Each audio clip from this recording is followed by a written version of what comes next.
बहू, आज खाने में क्या बन रहा है? मम्मी जी, आज मैं खाने में हरी सूखी सब्जी के साथ दाल या कढ़ी बना दूंगी।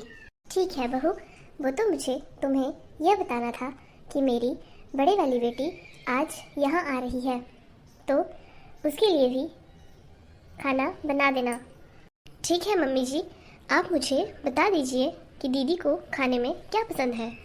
वो क्या है कि मुझे अभी तक घर वालों की पसंद और नापसंद का कोई अंदाज़ा नहीं है। अरे बहू, वो तो कुछ भी खा लेती है, इसीलिए जो तुम हमारे लिए बना रही हो वही बना दो। फालतू में क्यों अपना टाइम वेस्ट करना। ठीक है माँ जी। ठीक है, तब तो मुझे अपने काम में जुट जाना चाहिए। और सुनाओ मम्मी। बस बेटा, निकल रहा है टाइम। तुम बताओ, अचानक से कैसे आना हुआ? नहीं मम्मी, वो क्या था, आपके दामाद की छुट्टियां खत्म हो गई, इसीलिए वो अपनी छुट्टी काट कर चले गए। और मुझे मेरी सासू माँ ने कहा कि तुम्हें बहुत दिन हो गए हैं मायके गए, इसीलिए तुम 2-4 दिन के लिए मायके जाओ। ठीक है बिटिया। ठीक है बिटिया, मुझे भी गंगा स्नान करने जाना था, लेकिन जैसे ही मुझे पता चला कि तुम आ रही हो, मैंने सोचा एक दिन बाद चली जाऊंगी। कोई बात नहीं मम्मी, अगर आपका प्लान बना हुआ है तो आप चले जाइए। मैं तो अभी फ़िलहाल यही हूँ 2-4 दिन। मैं तो आरती से मिलकर ही जाऊंगी, वह भी यहाँ 1-2 दिन में आ रही है। क्या आरती भी आ रही है? चलिए दीदी, खाना खा लेते हैं। ठीक है भाभी। आरती तो हर बार की तरह सरप्राइज ही देगी मुझे। अब तो मुझे गंगा स्नान को छोड़ना ही पड़ेगा। मैं आरती का इंतज़ार ही कर लेती हूँ। आखिर आरती इतने दिनों बाद आ रही है। मम्मी जी, मुझे अभी अभी आरती दीदी का फ़ोन आया था। अरे सच में? क्या बोला आरती ने?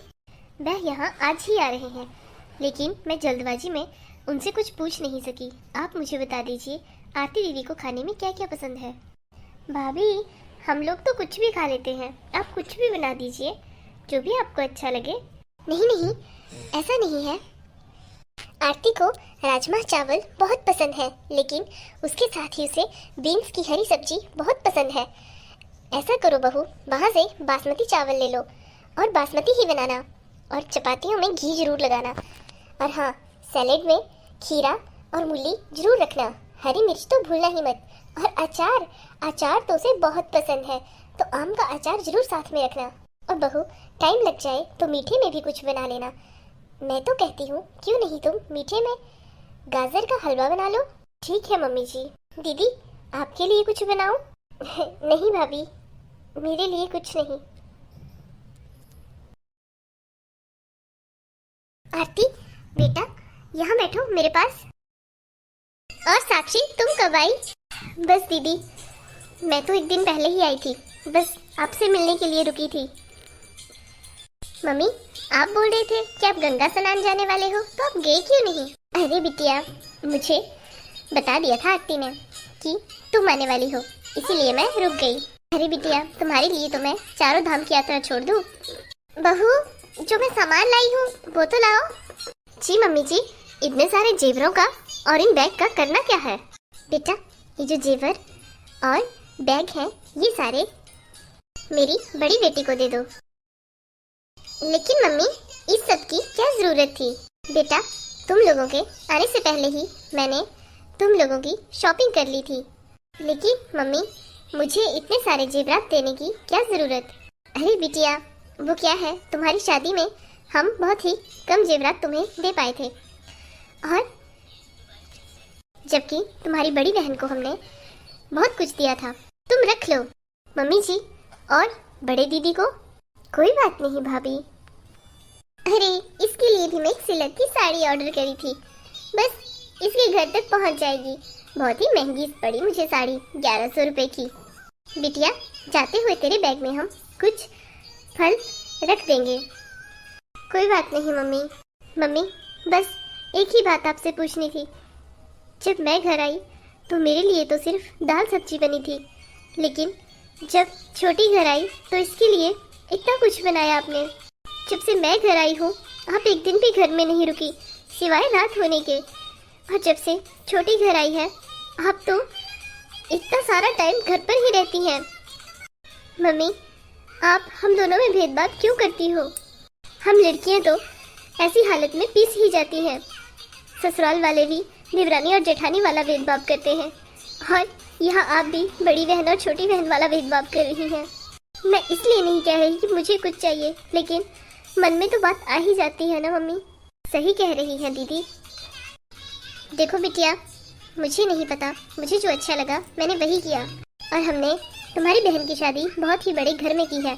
जैसे ही ये यहाँ से जाएगी तब क्या बोलेगी उनको कि क्या दिया है इसके मायके वालों ने? ये सारे क्वेश्चन तो मुझे भी फेस करने पड़ते हैं मम्मी, लेकिन इसका मतलब ये तो नहीं कि मैं ये सब लेकर इधर से जाऊं। रुक जाइए दीदी, भले ही मम्मी आप दोनों में भेदभाव करती हैं, लेकिन मैंने आप दोनों में कभी भेदभाव नहीं किया। मैंने आपके भैया से बोलकर आपके लिए भी सेम सामान, सेब जेवरात मंगवाए हैं। भाभी, जेवरात लेने से भी क्या फ़ायदा? कौन सा मम्मी का प्यार मुझे मिल जाएगा? मम्मी तो अपने मन में भेदभाव लिए ही चल रही है ना। मम्मी, मुझे ये बता दीजिए, मैं सच में आपकी ही बेटी हूँ क्या? ऐसी बातें नहीं करते दीदी। छोटी, तुम यहाँ रहो, मम्मी शायद तुम्हारे साथ ही खुश है। भाभी, मैं वापस जा रही हूँ। मम्मी जी, आज आपने सच में बहुत बुरा किया। कोई और तीसरा आदमी भेदभाव करे तो चल जाता है, लेकिन जब अपनी ही माँ अपने दो बच्चों में भेदभाव करती है तो बच्चे के मन पर क्या गुजरती है ये तो बस उसी को पता होता है। आप तो खुद की बेटी को ढंग से प्यार नहीं दे पाई, आप मुझे क्या प्यार दोगी? इसीलिए मैं भी अपने मायके जा रही हूँ। जब तक आपका सोचने का तरीका नहीं बदलता, आप दोनों दीदियों को एक जैसा प्यार नहीं देते, तब तक मैं वापस नहीं आऊँगी। हो सके तो अपनी गलती का एहसास करना। हाँ मम्मी, आपने सच में बहुत गलत किया। ये लीजिए मम्मी, ये गहने जेवरात आप ही संभालिए। मुझे तो अपने भाई भाभी और बहन का प्यार चाहिए। हे भगवान, ये मैंने क्या कर दिया? मैं तो अपने ही बच्चों की दुश्मन बन गई।